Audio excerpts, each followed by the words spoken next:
आप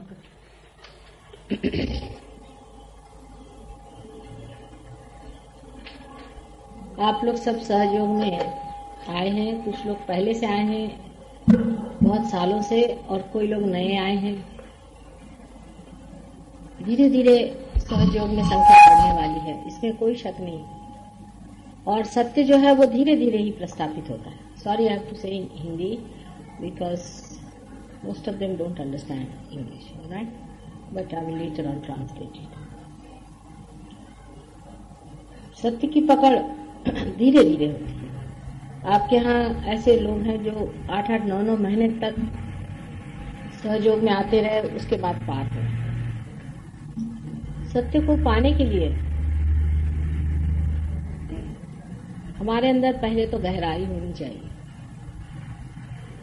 पर सबसे बड़ी चीज है हमारे अंदर सफाई होनी चाहिए। अब अनेक गुरुओं के बीच में जा करके हमारा चित्त जो है वो बुरी तरह से विक्षुब्ध हो जाता है। दूसरा, आजकल के समाज में जो हम घूमते हैं और नानाविध उपकरणों के कारण हमारा जो चित्त बाहर की ओर हमेशा रहता है, बाहर की चीजें जो दिखाई देती हैं, इन सब चीजों से हम कुछ प्रभावित होते भी हैं, और कुछ तो ये भी बात है कि हमारे दिमाग में भर दिया गया है कि ये चीजें बहुत ही महत्वपूर्ण है। इस वजह से जो चीजें बिल्कुल ही महत्वपूर्ण नहीं, उधर हमारा चित्त पहले जाता है, और जो चीजें बहुत ही महत्वपूर्ण है वह हमारा चित्त नहीं जाता। इसलिए हम ऐसी चीजों को इकट्ठा कर लेते हैं जो बिल्कुल बेकार हैं, जिसको कि अंग्रेजी में जंक कहते हैं, मराठी में अडगल कहते हैं। इस तरह का हमारा चित्त जो है वो बेकार की चीजों से बोझिल हो जाता है, उसका बोझा चित्त उठा नहीं पाता, थक जाते हैं हम। जब हम आपस में भी बातचीत करते हैं ऐसे समाज में, तो लोग एक दूसरे से ज्यादा देर तक बात नहीं करते, क्योंकि उनका चित्त इतना बोझिल होता है कि वो थक जाते हैं। एक दूसरे से बात करते वक्त भी जब तक वो कोई किताब न पढ़े या कोई सिनेमा न देखें या कोई तीसरी चीज न हो, तब तक वो 10 मिनट भी साथ नहीं बैठ सकते। इस चित्त को जितना आप शुद्ध रखेंगे उतना ही आपको आनंद आएगा। आप चित्त की शुद्धता रखते वक्त ये याद रखना है कि इसी चित्त से ही हमें परमात्मा को जानना है। एक बार परमात्मा को जानने के बाद बाकी जो कुछ जानना है बहुत सरल हो जाता है,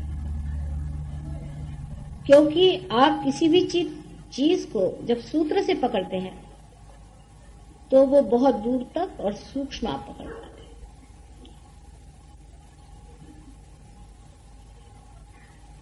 इसलिए हमेशा अपने चित्त की ओर ध्यान रखें कि अपना चित्त कहाँ जाता है। जितना चित्त समाहित हो जाए, समर्पित हो जाए, उतना ही वो चित्त शुद्ध होते जाता है। ये समझ लीजिए कि जितना आप गंगा में डूब जाएं, उतना ही आप पवित्र होते हैं। अब इस पर बहुत बड़ी चर्चा ये हो जाती है कि माँ किस तरह से हम समर्पण करें अपने। इसके एक तरीका आप लोगों ने अभी देखा है, जो हम लोगों ने आजमाया है। जैसे कि आप अभी देख चुके हैं कि एक स्त्री है, वो इसने अपने को से गायत्री में अपने को समर्पित कर दिया, या श्री राम को मानती है। अपने देश में विशेष करके ऐसा रिवाज है कि हम कोई न कोई कुल दैवत रखते हैं या कुल स्वामिनी होती है, उसको हम पूरी तरह से मानते हैं और अपनी जितनी भी चित्त प्रवृत्ति है उसमें स्थित कर देते हैं। एक तरह से हम अपने को उसमें समर्पित रखते हैं, लेकिन उस समर्पण में हम कुछ पा नहीं थे, उसमें पा नहीं पाते। उससे गहराई हमारे अंदर बन जाती है जरूर, लेकिन उस गहराई में हम कुछ पकड़ नहीं पाते। इसी प्रकार समझे कि एक गर कुंभ है या घड़ा है, उसमें गहराई बहुत है, लेकिन उसका मुंह गंगा की ओर नहीं, दूसरी ओर है। लेकिन गहराई बनती जा रही है, लेकिन उस ओर से गंगा उसके अंदर बहने वाली नहीं। वो जो गहराई जिसके कारण बनी है, उसको अगर गंगा की ओर मोड़ दीजिए तो उसमें गंगा फौरन भर आती है। अपने देश में इसका बड़ा भारी लाभ होता है। इसीलिए आपने देखा कि जिसने भी, समझ लीजिए, श्री राम को माना या किसी भी ऐसे दैवी अवतार को माना है और उसमें अपने को समर्पित कर लिया है, वो अगर इतना ही सवाल पूछ ले कि क्या माता जी आप वो शक्ति हैं, तो फौरन उसके अंदर गंगा बहना शुरू हो जाए। कितना आसान तरीका सहयोग का है, बताइए। इससे दो लाभ है। एक तो यह है कि आज तक की जितनी आपकी तपस्या है वो व्यर्थ नहीं गई, और दूसरा लाभ यह भी हुआ है कि आपने हमें भी पहचान लिया अनायास। जब पहले बहुत से अवतार संसार में आए थे तो उनके साथ जितने उपद्रव हुए हैं वो आप जानते हैं, और किस कदर लोगों ने उनको सताया ये भी आप जानते हैं। अब इस अवतार में यह सोचा गया कि मनुष्य को किस तरह से पहचान कराई जाए, वो किस तरह से जाने ये अवतार, क्योंकि मनुष्य बहुत ज्यादा अहंकारी है। वो किसी को अवतार मानने में तैयार नहीं। जब अवतार कार्य खत्म हो जाता है तब वो सोचता है कि अरे क्या गलती हो गई, क्योंकि जब वो मर जाता है तो उसको ज्ञात होता है, तब वो रोता है कि अरे मैंने ये क्या कर दिया। एक साहब थे यहाँ, उनका मैं ट्रीटमेंट करने गई, बहुत बीमार रहते, तो मुझे बताने लगे माँ मुझे एक अजीब सा सपना है कि मैं सो रहा था दूसरे कमरे में और मेरे घर वाले सब उसी कमरे में मेरे साथ थे, और आप एक दूसरे कमरे में थे जहां आपकी पूजा हो रही थी, अर्चा हो रही थी। ये जिनको सपना आया था उनका नाम था टी माणिकलाल, और मैं उसमें शामिल नहीं हो पा रहा था, और मैं छटपटा रहा था, मैं उठ नहीं पा रहा था, मैं जा नहीं पा रहा था, और मेरे रिश्तेदार भी मुझे को देख रहे थे और आपको नहीं जान रहे थे। मैं चाह रहा था उनसे कहूं कि जाओ माँ की पूजा करो। असल में वो अपनी स्थिति मृत्यु के बाद की देख रहे थे, अब उनकी मृत्यु भी हो गई। तब मैं उनसे क्या कहती कि तुम अब मरने वाले हो, उस वक्त तुम्हें ऐसे लगेगा, अभी तुम समर्पित हो जाओ। ये मृत्यु के बाद की छटपटाहट वो देख रहे थे उस वक्त जब वो मर रहे थे तब। और उन्होंने मुझे ये 2-3 बार सपना बताया कि माँ इस सपने का क्या अर्थ हो सकता है। मुझे बार बार यही सपना आता है, और जब भी मैं सोता मुझे लगता है कि छटपटाहट है कि माँ की पूजा हो रही है, सब लोग खूब जयघोष गा रहे हैं, और मैं बिल्कुल उसमें अछूता रह गया, मैं उसमें शामिल नहीं हो पा रहा। अब मैं छटपटा रहा हूँ कि मेरे घर वाले भी उसमें समा है, वो मेरे लिए रो रहे हैं, मेरे पीछे में बैठे हुए हैं, मेरे फोटो लगाए हुए हैं, आपकी ओर नहीं जा रहे, और मैं चाह रहा हूँ कि उन्हें ढकेलूंगा। यह स्वप्न उन्होंने अपनी बीवी बच्चे सबके सामने कहा था, पर अगर अब भी मैं उनको ये समझाऊं तो उनकी समझ में नहीं आने वाला।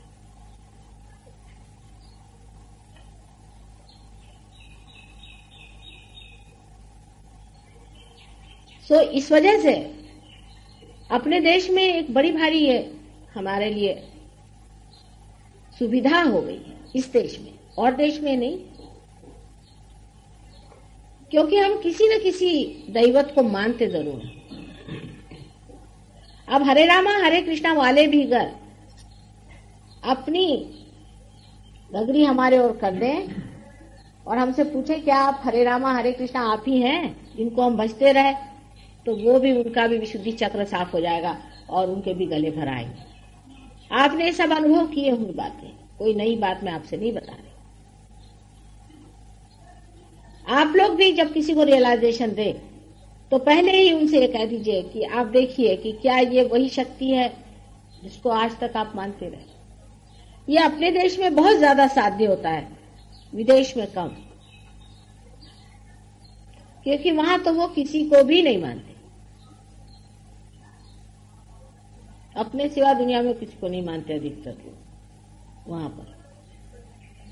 वहां की तो बात ही करना बेकार है, क्योंकि वहां तो इस कदर आदमी अलग अलग हो गया है कि एक आदमी यही नहीं जानता कि अपना अभी तक बाप मरा है कि जिंदा है। ऐसे भी वहां मैंने बहुत से लोग देखे। तो इन लोग की तो बात ही छोड़ दीजिए। पर हमारे देश में ये बड़ा ही आसान है। जब हम किसी भी इंसान से ये जान लें कि वो कौन से भगवान को मानते हैं, तो महज उससे अगर आप इतना कह दीजिए कि आप पूछिए कि क्या ये वही चीज है हमारे सामने या नहीं। मतलब ये कि कोई भी जो सही गुरु हो उनकी बात कर रही हूं मैं, कोई अगर सही अवतार हो उनकी बात कह रही हूं मैं, हर एक अजीब सजीब लोगों की बात नहीं कह रही।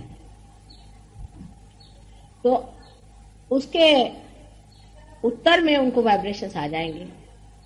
3 मर्तबा ही आप वाइब्रेशन आने चाहिए।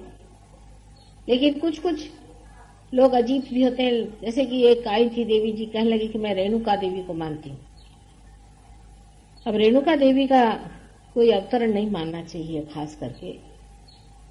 और इस तरह की विक्षिप्त भी बहुत सारी चीजें लोग मान लेते हैं। तो जो साधारण तरीके से जो हम जिनको हम लोग अवतार मानते हैं उनको मानते होंगे, उनके लिए आप अगर इस तरह से पूछें कि क्या वही है, तो ये कार्य एकदम हो जाएगा। You just put your hand on the liver, everybody is disturbed, all right? और जब उनका चित्त ये जान जाएगा कि ये वही है, धीरे धीरे दोनों में सामंजस्य होता जाएगा और बात उनकी समझ में आ जाएगी। इसमें कोई भी हिचकिचाने की या डरने की बात नहीं। आज तक एक माने में आप जानते ही रहे कि हम कौन हैं, और जब भी ऐसे ही कोई आपने सवाल पूछे तो हमने कह भी दिया खुलेआम कि हम कौन है, हमें इसको कोई डर नहीं लगता। ये तो पूरे कॉन्फिडेंस से हमने हमेशा कहा है कि हाँ ये बात सही है। अगर आप हमसे पूछे तो हमने कह दिया, कोई उसमें डरने की बात नहीं। लेकिन हम तो सिर्फ इसलिए इस बात को समझ के कह रहे थे कि लोगों में इतना ज्यादा अहंकार है कि उनसे ये बात जैसे ही पता हो जाती वो डंडा लेके मारने को दौड़ जाते। उनके लिए सबसे बड़ी बात दुखदाई ये होती है कि संसार में कोई भगवान के अवतार में आया हुआ है, क्योंकि उनको लगता है कि सब हमारा जैसे कुछ छिन गया। सारा संसार उनको लगता है कि उनसे किसी ने पूरी तरह से अपने हाथ में ले लिया और उनका अब कुछ नहीं रहा, वो खत्म हो गए, क्योंकि वो अपने को सब अवतार समझे बैठे हुए। मुश्किल तो ये इसलिए जैसे ही वो सुनते हैं कि ऐसी ऐसी बात है तो उनकी शंकाएं शुरू हो जाती। लेकिन मरे हुए देवताओं को, जो कि हमें 1000 बार पहले हम मर चुके हैं, उन्हीं को वो पूजेंगे, उसमें उनको कोई भी नहीं हरकत। लेकिन अगर कहा जाए कि आप देखिए जिसको पूजा है आज तक वही यह है कि नहीं, देखो अब कश्मीर में गायत्री मंत्र का बहुत ज्यादा प्रचार है और बहुत लोग गायत्री, जितने भी ब्राह्मण है गायत्री करते हैं। और उन लोग को सबको दुनिया भर की तकलीफें हैं, बहुत तकलीफें हैं। अब उनमें से कुछ तो ऐसे हैं कि वो कहते नहीं अब तो गायत्री छोड़ ही नहीं सकते, और कुछ लोग ऐसे हैं कि जो कहते हैं कि गायत्री से हमें कोई लाभ नहीं हुआ, माँ हमने इतनी गायत्री करी कोई फायदा नहीं, और दूषण देते हैं गायत्री को कि इतना हमने गायत्री करने से भी हमारा कोई फायदा नहीं हुआ, हमें ये बीमारी है, वो बीमारी है, ये तकलीफ है। उस वक्त अगर आप उनसे कहें कि अच्छा माँ से पूछो कि क्या आप गायत्री देवी हैं, तो 5 मिनट के अंदर वो पार हो जाते हैं और बिल्कुल सारी मशीन फिट चलने लग जाती है, खट खट खट खट खट खट। यानी ये सोचिए कि कोई प्लग आपने गलत लगा दिया है तो मशीन नहीं चलती, वही प्लग ठीक लग गया, मशीन खट खट चलने लग जाती। इस तरह से आपको लोगों को समझाना पड़ता है।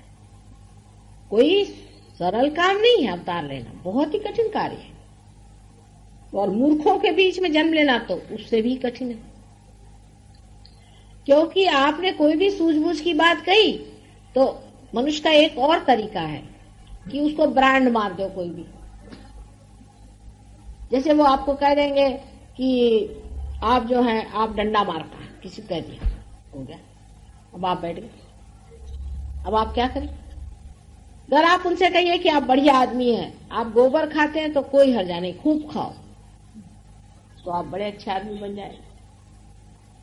लेकिन अगर आपने कहा कि ये गलत है, इसे नहीं करना चाहिए, हर एक गुरु ने कहा है, आज तक जो असली गुरु है उसने हमेशा कहा, नकली गुरु क्यों कहने चले, उनको तो आपके पैसे से मतलब है। वो तो कहते भाई जो भी करना करो, हमारा पर्स हमको दे दो अपना।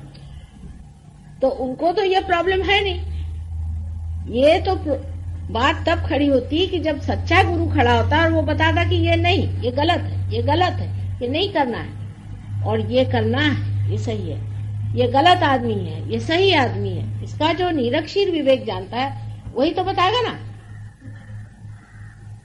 और जब वो बोलने लग जाता है तो आदमी ने अपने एक तरीके बना रखे कि उसको ब्रांड मार दो कि वो ये है, वो है, वो फलाना है, वो ठिकाना है, हो गया काम खत्म। अब वो आदमी सोचेगा कि ये तो हम इनके भले के लिए बता रहे हैं। अपने बाप के लिए भी आजकल बनाते हैं लोग ब्रांड, अपने माँ के लिए भी बनाते, अपने टीचर्स के लिए भी ब्रांड बनाते हैं, नाम दे दिया उनका, नामकरण संस्करण कर दिया। क्योंकि आपके समझ में बात नहीं आई, इसलिए आपने कह दिया। ये आजकल का मॉडर्न तरीका है।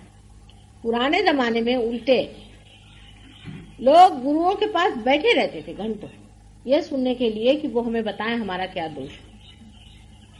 कान पकड़ के गुरु के सामने बैठे रहते थे। और अभी तक भी जो सच्चे गुरु है, अभी भी जो सच्चे गुरु लोग हैं, वो सबके उल्लू सीधे करते हैं, और उनके तरीके इतने कठिन होते हैं कि उनका वर्णन ही नहीं कर सकते। मैंने आपसे बताया था एक साथ कैसी टांगे तोड़ दी थी, और वो गले में डालकर भेजा था मेरे पास। किस तरह से एक आज्ञा चक्र निकालने तक के लिए उन्होंने किस तरह से आफत मचाई। लेकिन फिर एक बात तो गुरु की हुई, वो तो मनुष्य ही हुआ। फिर कोई अवतार हुआ, उसके पीछे तो पहले ही से डंडे लेकर लोग खड़े रहते कि अवतार हुआ माने कैसे, उसके घर में ही भूत घुसा देंगे। जैसे रामचंद्र की जमाने में मंथरा जैसी एक दासी की बात उन्होंने सुन ली। कैसे दासी की भी कोई बात सुनने की होती, कई जैसी समझदार औरत ने एक दासी की बात सुनी, उसके पीछे श्री राम को जंगल जाना पड़ा, सीता जी को नंगे पांव चलना पड़ा, कितनी दुख, कितनी विपत्ति, लेकिन वो भी एक कार्य था, चलो हो गए। कृष्ण के जमाने में भी आप जानते हैं कि कृष्ण किसी से भी गीता नहीं बता पाए सिवाय एक अर्जुन के। ऐसे थोड़ी कि 50 को बिठा करके बता रहे। तो कृष्ण किसी से कहते कि सर्वधर्माणाम परित्यज्य माम एकम शरणम व्रज, तो उनको ब्रांड मार देते वो लोग एक।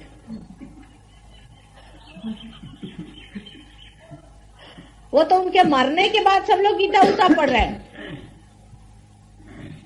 जैसे ईसा मसीह ने कह दिया कि I am the light, I am the path, बस उसको एक ब्रांड मार देते, इगोइस्टिकल और कुछ कह देते।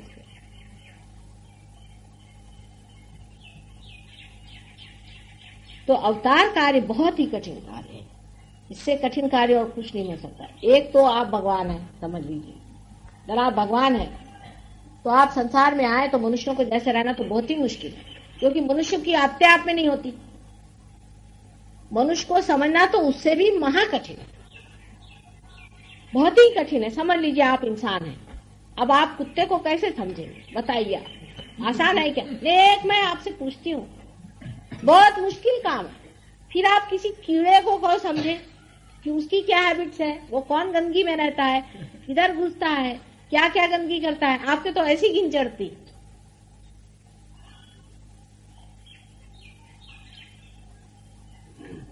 इसलिए अवतार लेना कोई सरल बात नहीं है, और कोई मनुष्य जो कहता है कि मैं अवतार ले रहा हूं, उसको बड़ी कठिनाई उठानी पड़ती। पर झूठ मूठ का कहना कि मैं अवतार हूं, ये तो बहुत ही आसान तरीका है। इसे तो कोई और आसान तरीका है ही नहीं, क्योंकि जिस आदमी को असली बिजनेस करना पड़ता है उसको पता चलता है कि कितना मुश्किल है बिजनेस चलाना। पर किसी को ऐसे फेक बिजनेस करना हो, समझ लीजिए कि आए उन्होंने कह दिया मेरा एक बड़ा भारी बिजनेस है, मुझे इतना रुपया चाहिए, उसके लिए गवर्नमेंट को बेवकूफ बनाया, प्राइम मिनिस्टर को बेवकूफ बनाया, उनसे रुपया लिया, उनसे दूसरे से रुपया लिया, रुपया लगा दिया। कहाँ लगाया किसी ने पूछा नहीं, पाछा नहीं, भाग गया अमेरिका। बहुत आसान चीज है। बेवकूफ बनाना तो बहुत ही आसान है, पर असल में बिजनेस चलाना कितना कठिन है। नकल में भगवान बना तो बहुत ही अच्छी चीज है।